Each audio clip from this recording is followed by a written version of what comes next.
Ladies and gentlemen, welcome to Eco Park, Kolkata.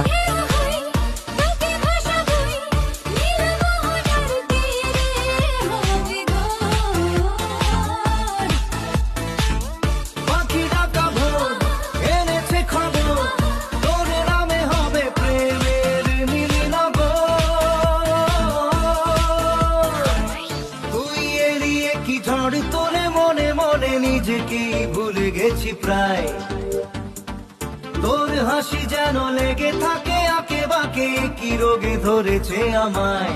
Love you sorry, love you.